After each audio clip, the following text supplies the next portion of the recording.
विश्व 24 न्यूज हर पल आपके साथ। सर्वांना जय हरी। सुषमाताईंच्या संदर्भाने संपूर्ण सोशल मीडियामध्ये अनेक बाजूनी चर्चेचं उधाण आलेलं आहे।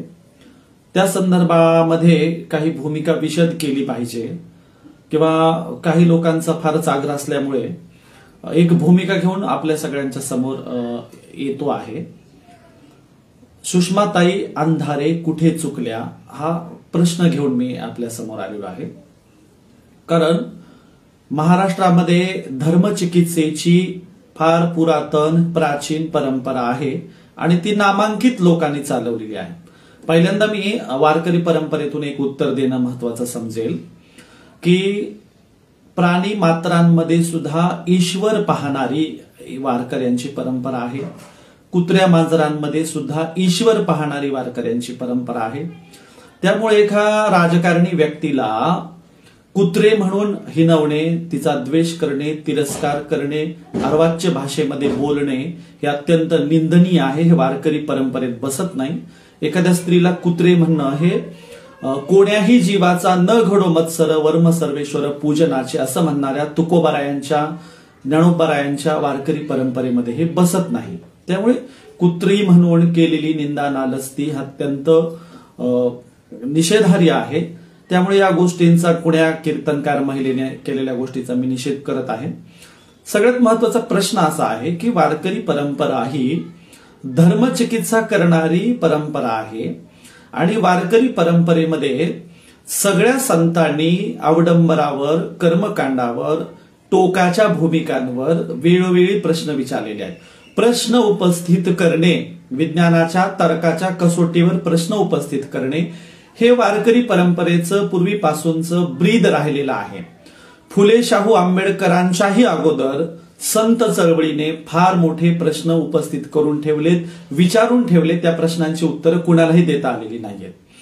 आता सुषमा अंधारेंच्या संदर्भाने सुषमा अंधारेंना आणि त्यांच्या राजकीय क्षेत्रात गेलेल्या त्या पुरोगामी मंडळीला माझा प्रश्न आहे, सामाजिक जीवनामध्ये तुम्ही विज्ञानवादी होतात, सामाजिक जीवनामध्ये तुम्ही तर्क करायला शिकवायला लावायचात, सामाजिक जीवनात तुम्ही प्रबोधनाचे कार्यक्रम करत असताना, व्याख्यानाचे कार्यक्रम करत असताना लोकांना विवेकवादी, तर्कशील, विज्ञानवादी बनवण्यासाठी आग्रही होतात। तुम्ही त्यावेळेला तर्काचा, चिकित्सेचा, विज्ञानाचा उपयोग घेतला आणि आता मात्र राजकीय जीवनात गेल्यावर त्या सगळ्या सामाजिक जीवनाला तुम्ही पुसून टाकत आहात। हे माझं जुनं आहे, मागचं आहे म्हणून ते चक्क धुडकावून लावत आहात। जे विज्ञानवादी आहे योग्य आहे म्हणून हे अत्यंत दुटप्पी भूमिका झालेली आहे। म्हणून सुषमाताईंनी पहिल्यांदा जुन्या केलेल्या प्रबोधनाच्या चळवळी मी पुसून टाकते, नकार देते, ते सोडून देते असं जाहीर करावं। म्हणजे मग कळेल की आम्हाला बाजू घ्यायची की नाही घ्यायची, योग्य आहे की अयोग्य आहे। स्पेशल त्या गोष्टीपासून पळ काढणं प्रचंड निंदनीय आहे। प्रश्न हा आहे, तुकोबारायांनी, नामदेवरायांनी या प्रकारची चिकित्सा केली होती की नाही जी सुषमा अंधारेंनी अगोदर केलेली आहे, ज्याला त्या स्वतः नकार देत आहेत। म्हणजे म्हणून मी प्रश्न केला की त्या कुठे चुकल्या। तुकोबाराय म्हणतात, देव पाषाण देव पायरी पूजा एकावरी पाय ठेवी। तुकोबारायांनी अवडंबरावर प्रश्न उपस्थित केला किंवा तीर्थी धोंडा पाणी देव रोकडा संचने, जिथे अवडंबर अवास्तव होतं ना तिथे सरळ त्यांनी पाषाण म्हणून, दगड म्हणून नकार दिला तुकोबारायांनी। नामदेवरायांनी प्रश्न विचारलाय की पाषाणाचा देव बोलविला का कधी, म्हणजे संत विज्ञानवादी नाहीयेत का, संत चिकित्सा करत नाहीयेत का, संतांनी प्रश्न उपस्थित नाही केला का, पाषाणाचा देव कधी बोलतो का, या प्रकारचा प्रश्न नामदेवांचा आहे, तुकोबारायांचा आहे। आणि प्रश्न विचारण्याची, चिकित्सेची परंपरा संतांची देखील आहे आणि म्हणून ही संतांची चिकित्सेची परंपरा पुढे ज्योतिराव फुले घेतात आणि ज्योतिराव फुले बळीराजाची बाजू घेताना वामनाला प्रश्न केलाय की त्याची फाटली कशी नाही म्हणून, आणि म्हणून चिकित्सेची परंपरा संतांनी सुरू केलेली पुढे फुलेंनी चालवली। तीच चिकित्सेची परंपरा पुढे विश्वरत्न डॉक्टर बाबासाहेब आंबेडकर यांनी चालवली। तीच चिकित्सेची परंपरा प्रबोधनकार ठाकरे यांनी चालवलेली आहे।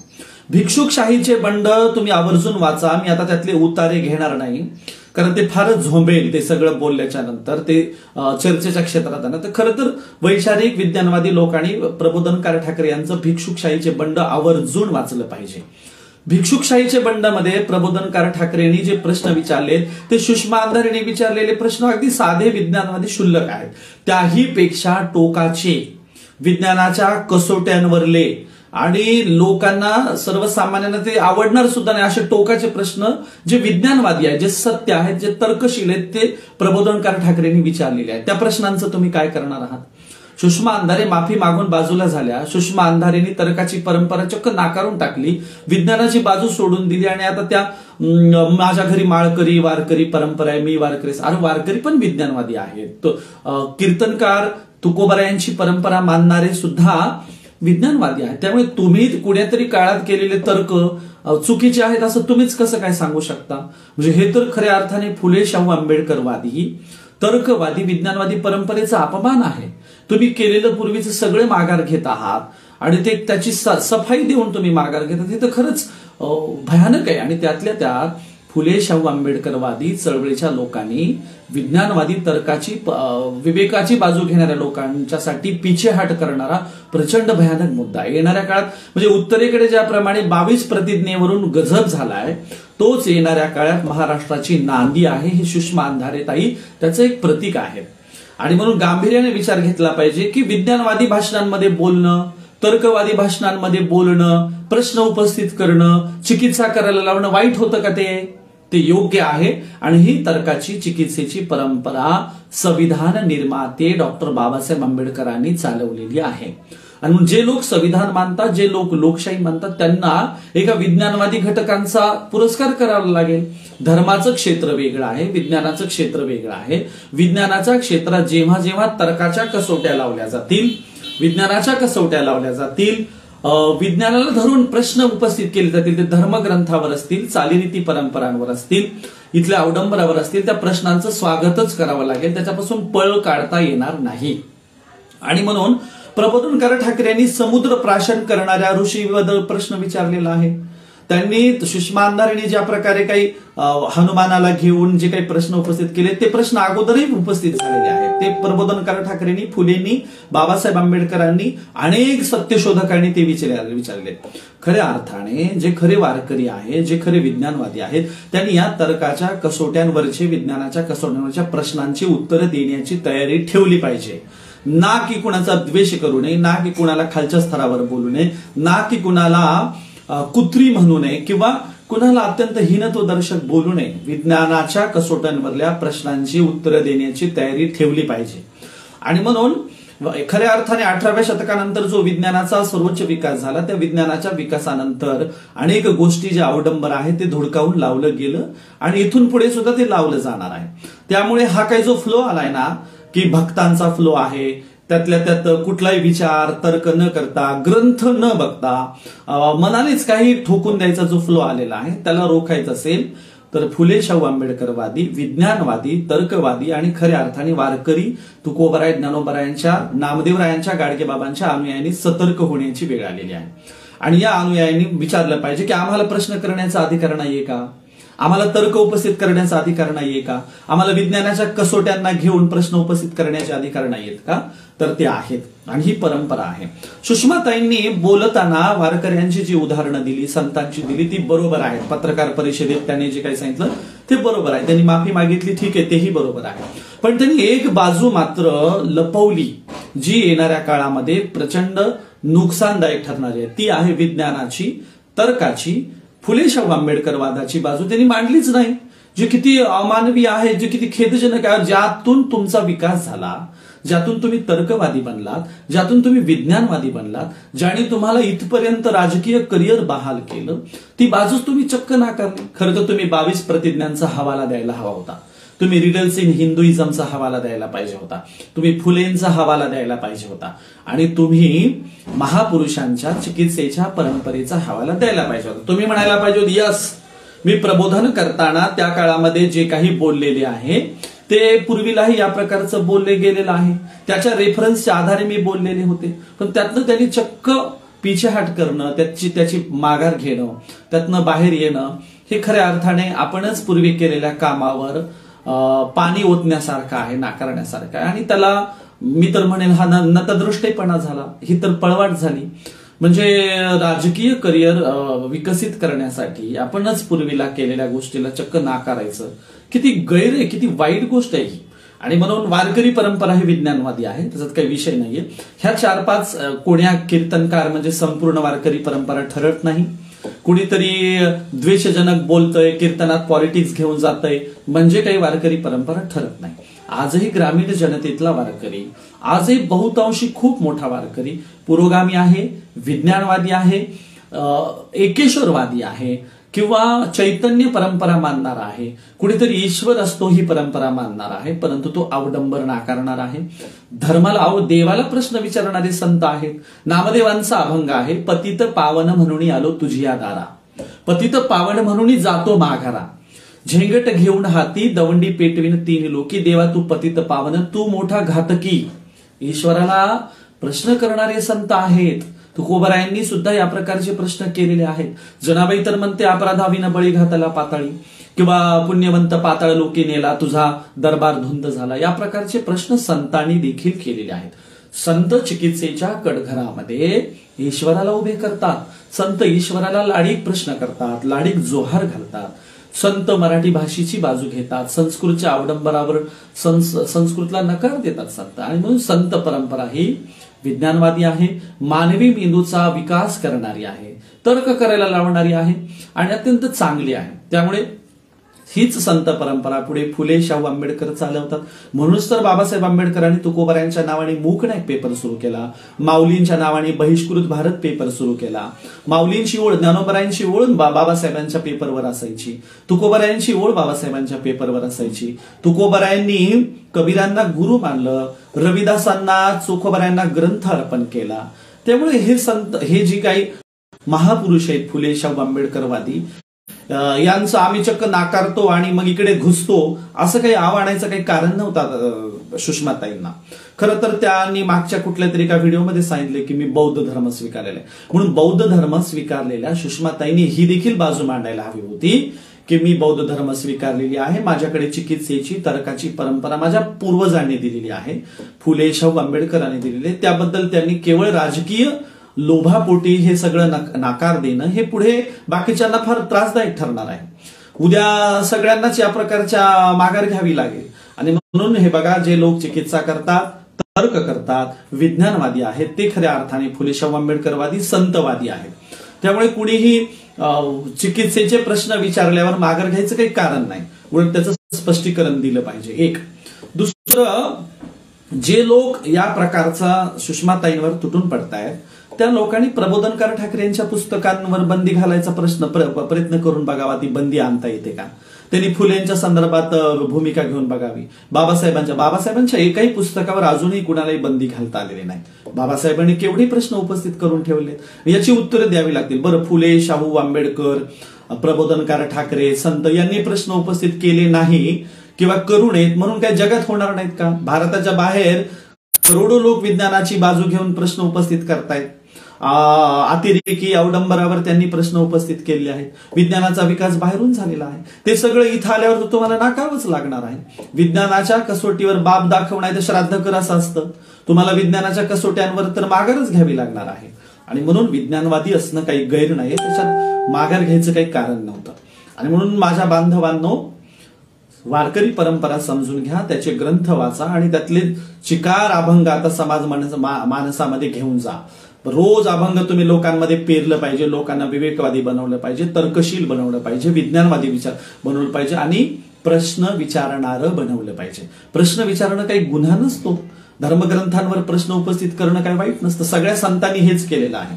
वेदांच्या बद्दल हेच केलं. संतांनी वेदांची केवढी उहापोह केला, घुसळण केली.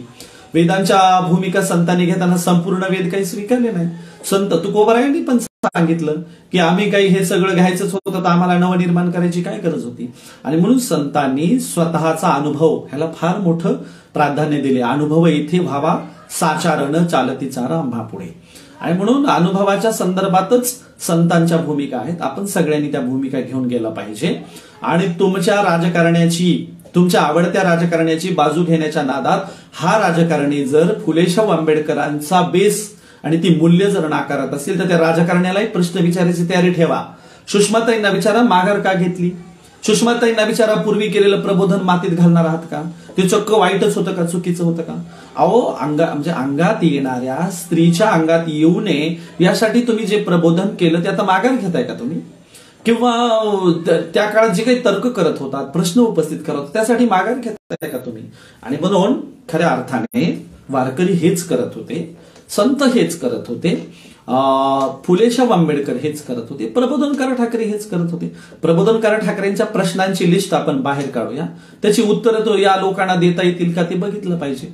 आणि म्हणून धर्माची ठेकेदारी विशिष्ट लोकांच्या ताब्यात नाही. धर्म हा सार्वत्रिक आहे, वारकरी परंपरा सार्वत्रिक आहे.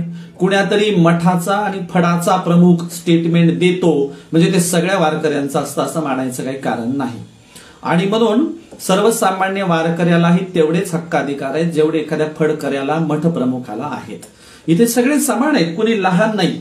यारे यारे लहान थोर याती भल त्या नारी नर तारावया पार भाव सिंधू. इथे काही कोणाकडे ठेकेदारी सर्टिफिकेट दिलेलं नाहीये. पांडुरंगाचे जे भक्त ते सगळे वारकरी, पांडुरंगाला जे मानतात ते सगळे वारकरी, निर्गुण निराकार चराचराची भक्ती जे मानतात ते सगळे वारकरी. ठाईचं बैसोणी करा एक चित्त, जे एका जागी बसून देखील ईश्वराचं नामस्मरण करतात ते देखील वारकरी आहेत. आणि म्हणून आम्हीच तेवढे वारकरी, आम्ही सुषमाताईंची प्रेत यात्रा काढून तिच्या मागे लागू असं चालणार नाही. हे जे काही कोणी 4-2 लोकांनी केलेलं आहे अत्यंत निंदनीय आहे, घृणास्पद आहे. एका राजकीय व्यक्तीला तर्क करण्याचे अधिकार आहेत, विज्ञानाच्या कसोट्यांवर प्रश्न विचारण्याचे अधिकार आहेत. ते अधिकार संविधानाने दिलेत, संतांनी देखील दिलेले आहेत. ते अधिकार फुलेंनी दिलेत, बाबासाहेबांनी दिलेले आहेत. म्हणून त्यांच्या पूर्व आयुष्यात त्यांनी जे काही प्रश्न विचारलेत ना त्यांना तेव्हाही तो अधिकार आहे, आताही आहे. आता जरी त्या बाजू मुकरत असतील, माघार घेत असतील तर त्या चूक करतायत. त्यांना तेव्हाही तेच अधिकार आहेत, आजही तेवढेच अधिकार आहेत. तर तेव्हाही फुलेशाहू आंबेडकरवादी होत्या, आज त्या आहेत की नाही, मानायला तयार आहेत की नाही हा मोठा प्रश्न आहे. कारण त्यांनी ते सगळं नाकारून एक बाजू मांडायचा प्रयत्न केलाय की मी सगळं हे करते म्हणून. आणि म्हणून त्या तेव्हाही तर्काच्या भूमिकेवर योग्य होत्या आणि इथून पुढे पण असतील. तर्क करणं, प्रश्न विचारणं, लोकांचं प्रबोधन करणं काही वाईट नाही. गाडगे महाराज यापेक्षा टोकाचे प्रश्न विचारायचे. गाडगे महाराजांची भाषणं काढा, त्यांचं मुंबईला झालेलं भाषण आहे, ते सरळ म्हणायचे तुमच्या देवाला आंघोळ करता येत नाही, तुमच्या देवाला कपडे घालता येत नाही, असा कसा रे तुमचा देव. काय गाडगे महाराजांच्या बद्दल काही कोणी आता केस दाखल करायला जाणार आहे का? केवळ गाडगे महाराज नाही, विदर्भामध्ये गणपती महाराज होऊन गेले. गणपती महाराजांची आझाद नावाची अरविंद जोशी यांची डॉक्युमेंटरी युट्यूबला आहे, बघा. गणपती महाराज आंतरजातीय लग्न लावायचे, अस्पृश्यतेला विरोध करणारा कृती कार्यक्रम घेऊन ते काम करायचे. तेव्हा लोक त्यांना विरोध करायचे, तर ते म्हणायचे मी पंढरपुरावरून आणलेली माझी विठ्ठल मूर्ती आहे, मी तिच्यासोबत आंतरजातीय लग्न लावेल, सहभोजन करेल, अस्पृश्यांना मंदिरात घेईल, नाहीतर मी आणलेल्या विठ्ठल मूर्तीवर कपडे धुईल, असं त्यांचे विधान असायचे. आणि म्हणून गणपती महाराज, गाडगे महाराज, तुकडोजी महाराज तर्काची, विज्ञानवादाची बाजू घेणारी संत परंपरा आहे ही. इकडे कैकाडी महाराज पंढरपुरामध्ये होते, त्याच्या अगोदर सगळेच संत घ्या, निळोबारायांच्या पासून नामदेव ज्ञानोबारायांच्या पर्यंत हे सगळे लोक आहेत. यांनी या प्रकारचे प्रश्न, अशा प्रश्नांना जर घ्यायचं ना तर ती 2-3 हजाराच्या वर संतांनी विचारलेली प्रश्न उपस्थित करता येतील. संतांनी ईश्वरावर प्रश्न उपस्थित केले, कर्मकांडावर प्रश्न उपस्थित केले, भोंदूगिरीवर प्रश्न उपस्थित केले, अतिरेकी दैववादावर प्रश्न उपस्थित केले, अनेकेश्वरवादावर प्रश्न उपस्थित केले, अनेक तीर्थक्षेत्रांवर प्रश्न उपस्थित केले, अनेक देवी देवतांच्या उपासनेवर प्रश्न उपस्थित केले. त्यांनी एकेश्वरवाद सांगितला, त्यांनी निर्गुण निराकार चराचराची भक्ती सांगितली, प्लस सगुण साकारमध्ये विठ्ठलच सांगितला. विठ्ठलाच्या पुढे आम्हाला काही मान्य नाही असं संतांनी भूमिका घेतली. त्यांनी इतर तीर्थक्षेत्र नाकारताना पंढरपूर उभं केलं. त्यामुळे संतांनी पुनर्जन्मावर प्रश्न उपस्थित केले, स्वर्गावर प्रश्न, वैकुंठ कोपाट जुनाट झोपडी, वैकुंठी नाही दही भात, स्वर्गावर प्रश्न उपस्थित केले, वैकुंठावर प्रश्न उपस्थित केले. म्हणून संतांची प्रश्न उपस्थित करण्याची मांडणीच राहिलेली आहे, त्यातनं पळ काढायचं काही कारण नाहीये. आणि म्हणून ठामपणाने जे लोक फुलेशाहू आंबेडकरवादी मूल्यांना घेऊन राजकीय क्षेत्रात जात आहेत, जे पुरोगामी मूल्यांना घेऊन राजकीय क्षेत्रात जात आहेत, जे विज्ञानवादी मूल्यांना घेऊन राजकीय क्षेत्रात, त्यांनी माघार घेऊ नये हे अत्यंत दयनीय आहे, निंदनीय आहे. त्यांनी तिथंही फुले शाहू आंबेडकरांच्या मैदानावरच संघर्ष उभा केला पाहिजे. तिथेही विज्ञानाच्याच, तिथेही संतांच्या मूल्यांवरच संघर्ष उभा केला पाहिजे. लोकांना काय आवडेल म्हणून मी माघार घेतो असं चालणार नाही. आणि म्हणून खरं तर ते फारच म्हणजे महापुरुषांना ते लाजायला भाग पाडेल असं ती वृत्ती ठरते की मी मागचं सगळं ते मागचं होतं, 2009चं होतं, मागचं होतं. अरे मागचं होतं म्हणजे काय होतं? ते फार असं निंदनीय घृणास्पद होतं का ते? तुम्ही सांगा ना. ते तर्काच्या कसोटी बरं प्रश्न उपस्थित करा. विज्ञानाच्या कसोट्यांवर या विचारलेल्या प्रश्नांची उत्तरं धर्मपुरोहितांनी दिली पाहिजेत. हे प्रश्न केवळ बाबासाहेब फुले, शाहू आंबेडकर यांचेच नाही आहेत, तर ती संतांचे पण. याची उत्तरं देता आलीत का तुम्हाला? नामदेवांचा एक प्रश्न सांगतो तुम्हाला. नामदेवांचा प्रश्न आहे. काय प्रश्न आहे नामदेवांचा? की 4 वर्ण गाय के 1 वर्ण दूध, तुम कहा के ब्राह्मण, हम कहा के सूद. काय प्रश्न आहे? नामदेव महाराज औंढा नागनाथाच्या मंदिरात दर्शनाला गेले असताना नामदेव महाराजांना औंढा नागनाथाच्या मंदिरातून हकलून लावण्यात आलं होतं. का? शिंपी जातीचे आहात, शूद्र आहात, कीर्तन करण्याचा अधिकार नाही.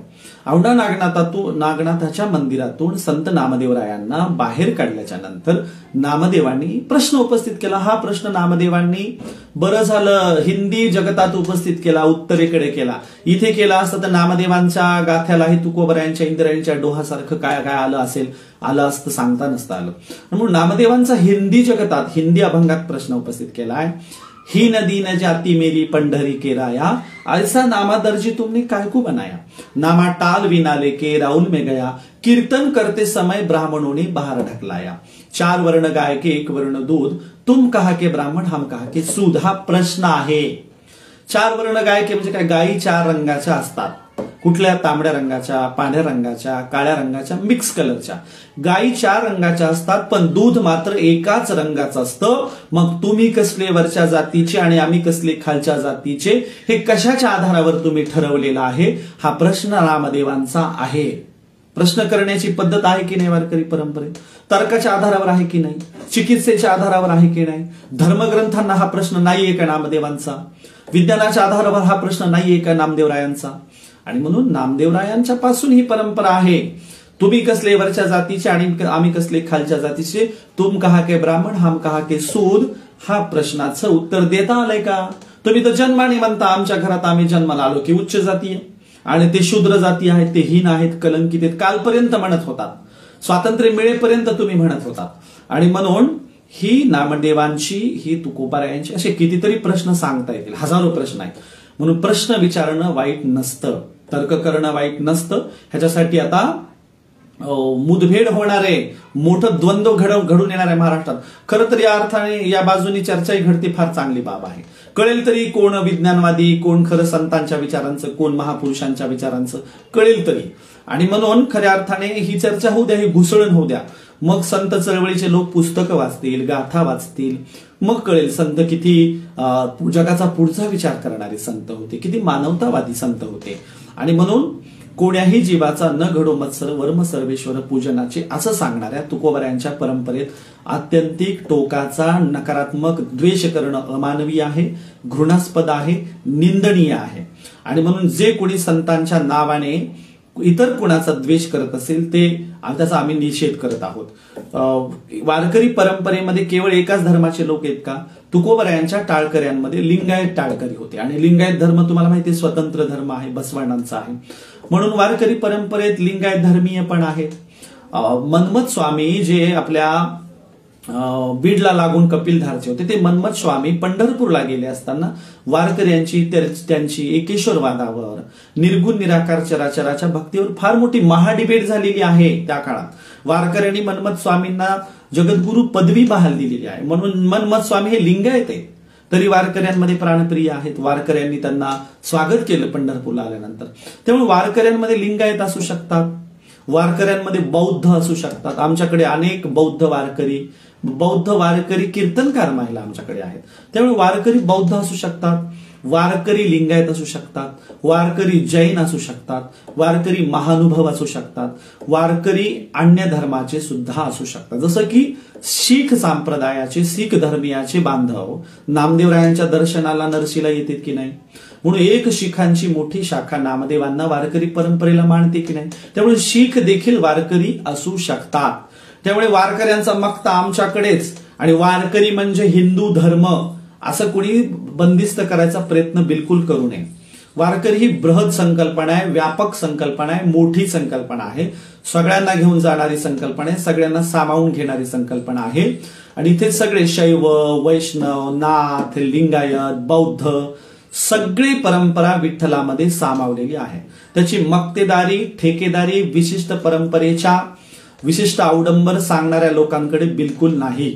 त्यामुळे सुषमाताई अंधारे वारकरी आहेत, डॉक्टर बाबासाहेब आंबेडकर वारकरी आहेत, आणखीन कोण म्हणजे ज्योतिराव फुले वारकरी आहेत, सत्यशोधक वारकरी, मुकुंदराव पाटलांचं विठोबाची शिकवण नावाचं पुस्तक आहे.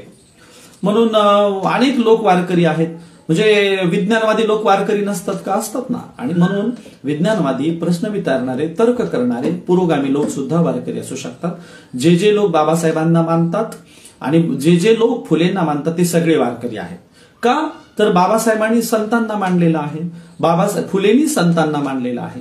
बाबासाहेबांनी मूक नायक पेपर चालवला. तुकोबरायांच्या मुक्यांच्या संकल्पनेतले नायक खऱ्या अर्थाने बाबासाहेब झाले. जो तुकोबरायांचा आवाज दाबला गेला होता. तुकोबराय काय म्हणाले ते, घोकावया अक्षर मज नाही अधिकार. इथे कुणब्याच्या मराठ्याच्या घरात जन्मलेल्या मोठ्या म्हणजे महाजनाच्या घरात जन्मलेल्या व्यक्तीला जर तुम्ही अक्षर घोकू देत नसाल तर गावगाड्यात अस्पृश्यांचे किंवा भटक्या मुक्तांचे किंवा आदिवासींचे काय हाल असतील. म्हणून तुकोबरायांचा हा भंग घेऊन खऱ्या अर्थाने तुकोबरायांच्या संकल्पनेतले मुक्यांचा नायक बाबासाहेब झाले होते. आणि बाबासाहेब वारकरी ठरतात. बाबासाहेबांना तर्क करण्याची, वारकऱ्यांवर प्रश्न उपस्थित करण्याची, धर्मग्रंथांवर प्रश्न उपस्थित करण्याची संधी किंवा त्यांना अधिकार जन्मजात आहेत. ते फुलेंनाही अधिकार आहेत. ते त्या परंपरेत जे लोक पुढे असतील त्यांनाही ते अधिकार आहेत. त्याला कुणी नाकारण्याचं काही कारण नाही. आणि म्हणून आम्हीच तेवढे प्रमुख असं कुणी मानू नये. आमच्याकडेच ती मक्तेदारी सर्टिफिकेट आहे, आम्हीच ते सर्टिफिकेट वाटत फिरणार असं कुणीही मानायचं काही कारण नाही.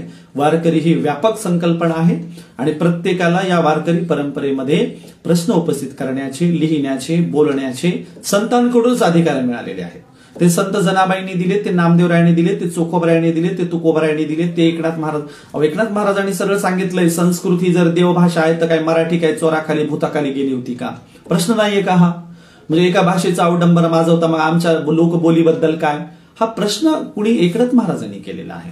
आणि म्हणून विटाळाचे अभंग लिहून सोयराबाईंनी विटाळाचे प्रश्न उपस्थित केलेत की आधी विटाळ आहे, अंती विटाळ आहे, कुणाला विटाळ चुकलाय का, देवालाही विटाळ चुकला नाही, या प्रकारची मांडणी सोयराबाईंनी केलेली आहे. आणि म्हणून सगळ्यांना विनंती आहे की तुम्ही तुमच्या राजकारण्यांच्या मागे आंधळीपणाने जाताना त्या राजकारण्यांना पण प्रश्न करा की तुम्ही पळवाट का काढताय, तुम्ही ह्या सगळ्या भूमिकांपासून आता पळवाट का घेताय. होऊ द्या, महाराष्ट्राच्या मैदानावर विज्ञानाला घेऊन, भौतिकवादाला घेऊन, नव्या जगताच्या स्वागताला घेऊन चर्चा होऊ द्या, महाडिबेट होऊ द्या. आणि संतांचंही हेच म्हणणं त्या काळात होतं. संतांनी नाही का केली, तिथल्या प्रस्थापितांशी, धर्मप्रमुखांशी महाडिबेट केली. ती महाडिबेट या देशात झाली पाहिजे. आणि म्हणून तर्काच्या कसोटीवर प्रश्न उपस्थित करणं गैर नाही. ते मानवाला मिळालेलं उपजत गुण आहे. प्राण्यांमध्ये आणि मानवांमध्ये हाच फरक आहे की माणूस तर्क करू शकतो. संतांनी तेच लिहिलेले. संतांचं साहित्य कुठून आलेलं आहे? संतांनी आत्मचिंतन केलं, विचार केला, ध्यानस्थ बसले, इथल्या अवतीभोवती दिसणाऱ्या चुकांवर संतांनी बोट ठेवलं. त्या पद्धतीने संतांनी लिखाण केलं. आणि म्हणून मी हे जे काही महाराष्ट्रामध्ये चाललंय ते त्याच्या दोन्ही बाजूने आपल्या सगळ्यांना विनंती करतो की प्रश्न उपस्थित करणंही वाईट नाही. आणि वारकरी परंपरा ही याच परंपरेतली आहे, प्रश्न विचारणाऱ्यांच्याच परंपरेतली आहे. ती सगळ्यांनी एकदा समजून घ्यावी. प्रबोधनकार ठाकरेंची पुस्तकं आवर्जून वाचावी. त्यात असे चिक्कार प्रश्न उपस्थित केलेले आहेत. बाबासाहेबांनी तेच केलेलं आहे. बाबासाहेबांचं कोणतंही साहित्य कुणालाही नाकारण्याची अजूनही हिंमत झालेली नाही. इथून पुढे पण ते कोणाच्याही बापाच्या बस की बात नाही की हे पुस्तक आम्ही बंद करू, दाखवू म्हणून. कारण तो जगाचा महाज्ञानी माणूस आहे. आणि म्हणून प्रश्नांच्या पासून कुणीही पळ काढू नये. ज्यांना वाटतं की आम्ही वारकरी आहोत, आम्ही ठेकेदार आहोत, त्यांनी या प्रश्नांची उत्तर द्यावीत ना. माझं म्हणणं काय, द्वेषजनक बोलण्याऐवजी, तिला दिसेल तिथं मारू म्हणण्याऐवजी, कुत्री म्हणण्याऐवजी त्या प्रश्नांची उत्तर तुम्ही द्यावी. ते एकाने त्याचं उत्तर द्यायचा प्रयत्न केला नाही. समजा ठीक आहे, मायथॉलॉजी आहे, मिथक आहे, त्यांना सांगावं ताई हे मिथक असतं, ताई या प्रकारचं उत्तर त्यातनं काढावं लागतं. काही माहिती नाही कोणी. अजूनही तुम्हाला सांगतो, सुषमा अंधारेंच्या एकाही प्रश्नाचं उत्तर कुणीही अजून दिलेलं नाही. ज्यांना खरंच त्या सुषमा अंधारे चुकल्या वाटतायत ना, त्यांनी घ्यावा ना, पुढाकार घ्यावा, दंड थोपटून पुढे यावं आणि धर्मग्रंथाच्या, धर्मचिकित्सेच्या या ठिकाणी आमच्या भूमिका इथे मांडून मी थांबतो. धन्यवाद. राज्यातील महत्त्वाच्या आणि आपल्या भागातील ताज्या बातम्या पाहण्यासाठी आजच आमच्या विश्व 24 न्यूज चॅनलला यूट्यूबवर सबस्क्राईब करा आणि बेल आयकॉन प्रेस करा.